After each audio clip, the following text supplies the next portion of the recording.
സമഗ്രമായ നാടിൻ്റെ ഒരു പുരോഗതിയാണ് ദൃശ്യമാകുന്നത്. കേന്ദ്ര സർക്കാർ ഇതിനോടകം തന്നെ 2500 കോടിയിലധികം ചെലവഴിച്ചു കഴിഞ്ഞു. സംസ്ഥാന സർക്കാർ 7500 കോടിയിലധികം ചെലവഴിച്ചു കഴിഞ്ഞു.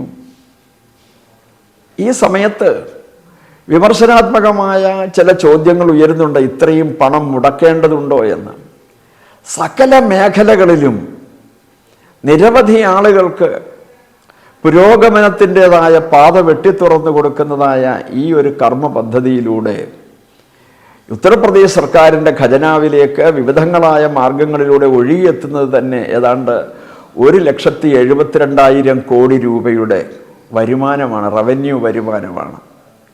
അതുകൊണ്ട് തന്നെ ഉത്തർപ്രദേശ് സർക്കാരിൻ്റെ 2024-25 സാമ്പത്തിക വർഷത്തെ ബജറ്റ് അവരെ സംബന്ധിച്ചിടത്തോളം മിച്ച ബജറ്റാണ്. 67,000 കോടി രൂപയുടെ മിച്ച ബജറ്റാണ് ഉത്തർപ്രദേശ് സർക്കാരിൻ്റേത്. അവിടെ എത്തുന്ന മുഴുവൻ ഭക്തജനങ്ങൾക്കും എല്ലാവിധ സൗകര്യങ്ങളും ഒരുക്കുന്നതിൽ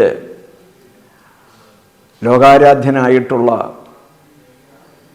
ഉത്തർപ്രദേശ് മുഖ്യമന്ത്രി യോഗി ആദിത്യനാഥ് ജിയുടെ എല്ലാ പ്രവർത്തനങ്ങളെയും ലോകരാഷ്ട്രങ്ങളടക്കം മുക്തകണ്ഠം പ്രശംസിക്കുന്നതായ സാഹചര്യത്തിലാണ് വിവിധങ്ങളായ രാജ്യങ്ങളിൽ നിന്ന് പോലും ഭക്തജനങ്ങൾ അവിടെ എത്തിച്ചേർന്ന് ആ പുണ്യതീർത്ഥ സ്നാനഘട്ടത്തിൽ മുങ്ങിക്കുളിച്ച് നിരവധി ആളുകളാണ് സ്വധർമ്മത്തിലേക്ക് മടങ്ങി വരുന്ന ഒരു അഭൂതപൂർവമായ തിരക്ക് ഇക്കുറി അവിടെ ദർശിക്കുവാൻ കഴിയുന്നത്.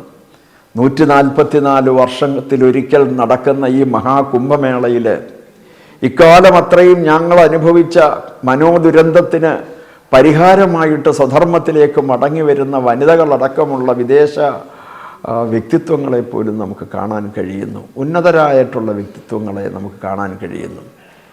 തീർച്ചയായിട്ടും കേരളത്തിലും ഈ സന്യാസി സമൂഹവും അതേപോലെ തന്നെ വിശ്വഹിന്ദു പരിഷത്തിൻ്റെ പ്രവർത്തകരും മഹാകുംഭമേളയിൽ പങ്കെടുത്ത് തിരികെ എത്തുന്ന സമയത്ത് നിശ്ചയമായിട്ടും ഉരുത്തിരിഞ്ഞു വരുന്ന തീരുമാനങ്ങൾ അത് സന്യാസി സമൂഹത്തിൻ്റേതായാലും സംഘടനയുടേതായാലും കേരളത്തിൻ്റെ ഒരു ചരിത്രം മാറ്റി എഴുതുന്ന ഒരു പരിവർത്തനത്തിന് നാന്ദി കുറിക്കുന്ന ഒരു മഹാസംഭവമായി മാറും എന്നതിന് രണ്ടു പക്ഷമില്ല. നമസ്കാരം.